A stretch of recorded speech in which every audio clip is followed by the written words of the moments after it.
Kita turun ke bawah untuk menyampaikan penerangan kerana keadaan negara kita hari ini dalam keadaan yang cukup gawat. Ya, kita baru sahaja melihat bagaimana Majlis Keselamatan Negara dibuat satu undang-undang baru yang memberi kuasa yang lebih kepada Perdana Menteri, yang cukup merisaukan kita. Kerana apa? Perdana Menteri tahu waktu ini sokongan rakyat terhadap beliau, sokongan rakyat terhadap Barisan Nasional berada pada kadar yang cukup rendah. Jadi kalau ada undang-undang sebegini, yang saya yakin mungkin Wabi Khalid Samad sebagai ahli parlimen dapat terangkan dengan lebih lanjut selepas ini, Wabi Rafizi juga akan terangkan. Undang-undang sebegini sebenarnya satu ancaman yang terbesar terhadap demokrasi kita yang ada. Tapi kita tidak akan gusar, kita tidak akan takut, kerana kita akan meneruskan menyatakan pendirian kita. Negara kita pada hari ini ekonomi dia cukup teruk, dan saya yakin yang paling teruk menanggung masalah ekonomi yang ada pada hari ini ialah golongan muda. Ada statistik daripada Jabatan Insolvensi Malaysia yang menyebut tahun 2014 5,500 di kalangan rakyat Malaysia bawah 35 tahun, 5,500 telah pun bankrupt ataupun muflis. Satu peningkatan 2 kali ganda berbanding dengan 10 tahun yang lalu, iaitu 2005. Lebih takut lagi, di kalangan bawah 25 tahun ada 600 lebih kes bankrupt. 25 tahun, mungkin sebahagian besar belum berkahwin, tapi sudah pun bankrupt, sudah pun muflis. 600 orang, peningkatan 3 kali ganda berbanding dengan 2013. Bayangkan. Sebab apa? Sebab hari ini anak-anak muda terpaksa menanggung satu ekonomi yang semakin dahsyat. Dan ini tahun 2014, sebelum ada GST. Tahun ini dah ada GST. Harga ringgit dah pun jatuh dengan lebih teruk, bermakna keadaan ekonomi kita lebih teruk. Saya yakin statistik tahun ini akan mencatatkan nilai yang lebih teruk berbanding dengan apa yang saya bacakan sebentar tadi. Mereka mengatakan tak apa, kita kutip GST, kita bagi balik BRIM. Untuk makluman, BRIM tiap-tiap hari BRIM diagihkan kepada rakyat Malaysia, nilai dia ialah lebih kurang 14 sen tiap-tiap hari kepada penerima BRIM. 14 sen. Tapi dia kutip daripada GST ialah sebanyak RM19 daripada rakyat Malaysia tiap-tiap hari. Jadi tidak ada apa untuk kita berterima kasih, tidak ada apa untuk kita bergembira dengan BRIM bagi mereka yang menerima BRIM, bila GST itu dikutip lebih tinggi. Baru-baru ini dalam satu forum yang saya hadir antara Noh Omar dan Rafizi, Noh Omar kata tak apa, pergilah makan kedai mamak, tak kena GST. Dia buat forum tu dekat Unicel, satu dewan tu gelak dekat Noh Omar. Sebab orang biasa tahu macam mana bila pergi kedai makan, kebanyakannya sekarang sudah kena GST. Betul atau tidak? Sebab apa? Kalau kedai itu nak dapat balik rebate, nak dapat balik ganti daripada kerajaan, mereka kena daftar. Sebab itu lebih banyak kedai-kedai sekarang mendaftar dengan GST, walaupun tak cukup hasil RM500,000. Dan sekarang kita lihat anak-anak muda kita akibat masalah ekonomi ini menjadi generasi yang penuh dengan hutang. Mereka hidup dengan hutang pribadi, mereka hidup dengan hutang kad kredit, mereka hidup dengan hutang belajar, hutang PTPTN, dan hidup dengan hutang perumahan kalau mampu beli rumah. Jadi bila mereka habis belajar, sebenarnya bukan dapat segulung ijazah. Yang mereka dapat ialah satu surat hutang, yang mana mereka kena bayar hutang kepada pihak PTPTN. Lebih dahsyat lagi, tuan-tuan dan puan-puan, kita lihat bagaimana ketika mana Universiti Malaya baru saja kembali ke ranking 150 universiti terbaik di dunia. Di kampus-kampus, golongan pro aspirasi yang didukung oleh UMNO menang besar. Tapi apa yang mereka buat?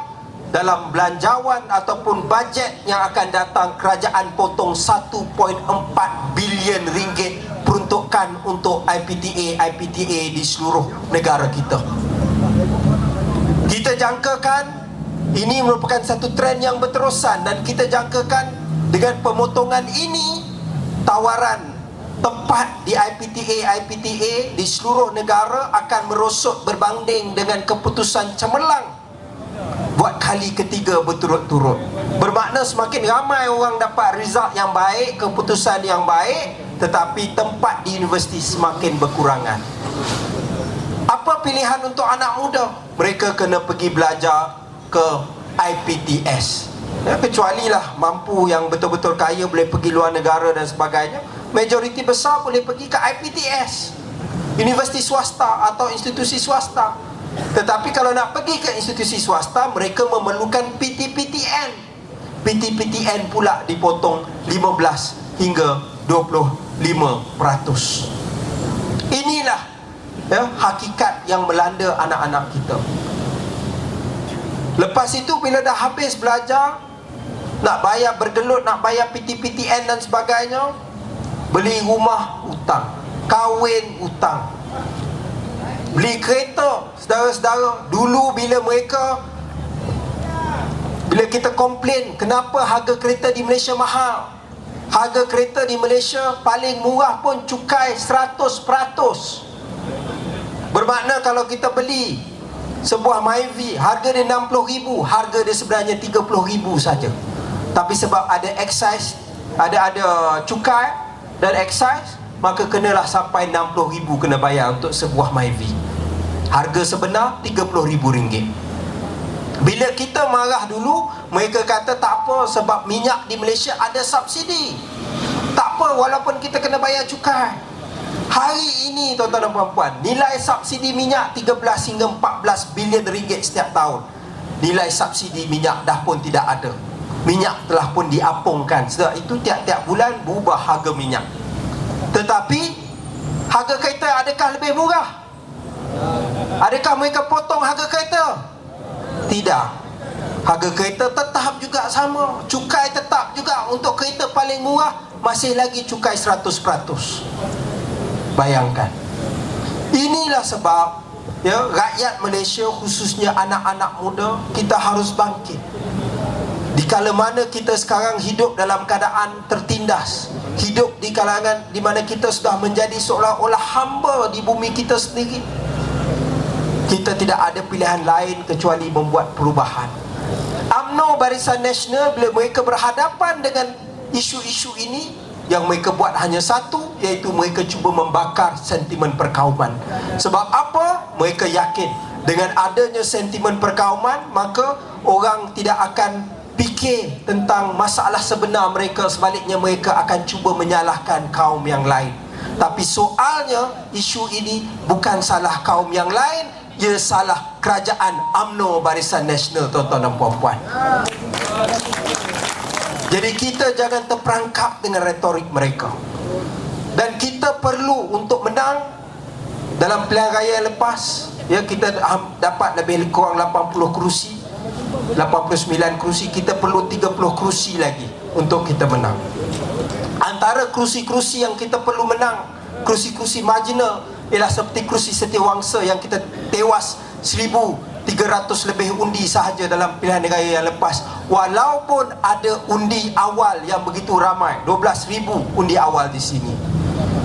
Jadi dalam pilihan raya yang akan datang, kita memerlukan sokongan setiap pengundi. Dan sekarang di kalangan generasi muda dianggarkan ada 4 juta lagi pengundi-pengundi yang belum lagi mendaftar. 4 juta. Jadi kita harap saudara-saudari sekalian, kita dah ada sediakan kaunter, boleh daftar kat situ.